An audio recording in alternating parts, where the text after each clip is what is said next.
Right.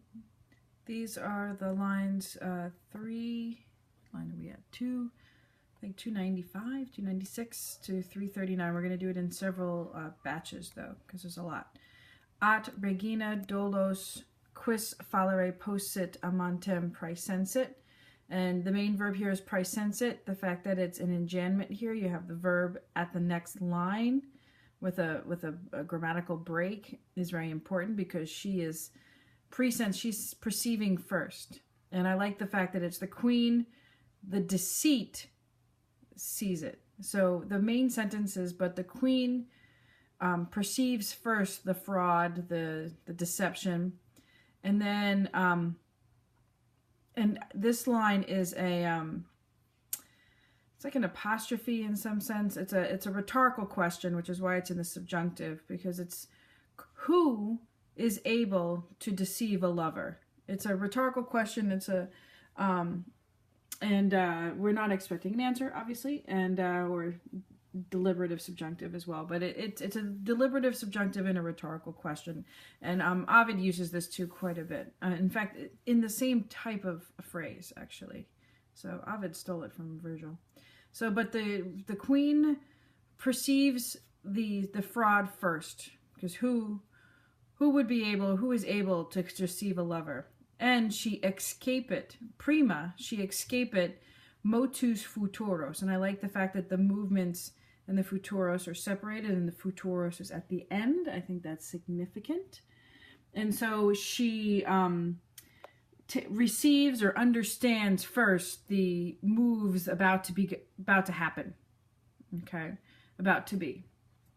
And so, and she omnia tuta timens. Omnia tuta is neuter accusative.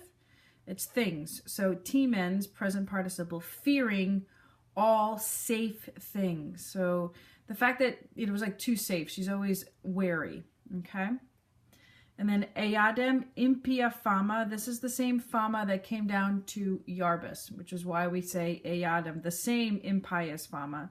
So the same impious fama, to her furenti, to her already furious, okay, which, remember, she was already described that way just a few lines earlier by Aeneid.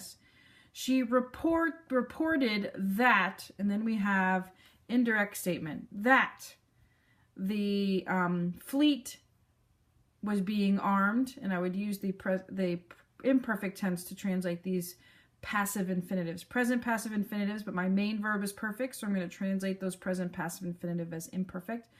So she reported that same fama, that same rumor, reported to the one furying, who is Dido, that the fleet was being armored, was being, armed, I guess, a better way to say that, equipped, and that their course was being prepared. Okay? And so, and then we're starting a sentence with Siwit, and she's going to do this all the time. So she inops of her, it's a genitive with the adjective inops. So she is bereft of her mind. So out of her mind, she raged, Siwit, or she rages, I should say. She storms. And she incensed,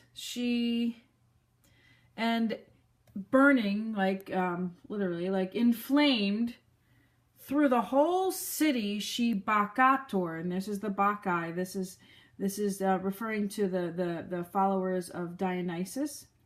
So she literally, it is a deponent verb. So she rushes wildly. So bereft of her mind, she rages, and inflamed through the whole city, she wildly raves around, rushes around. Okay, and then we have a simile. Just as the Theos, okay, the Theos are the Bacchant, a Bacchant, okay, a woman who is devoted to Bacchus, excited or urged on, aroused by the sacred commotions, by the sacred movements. Again, this was they would do all these Bacchic, rushing madly in devotion to the god Dionysus or Bacchus.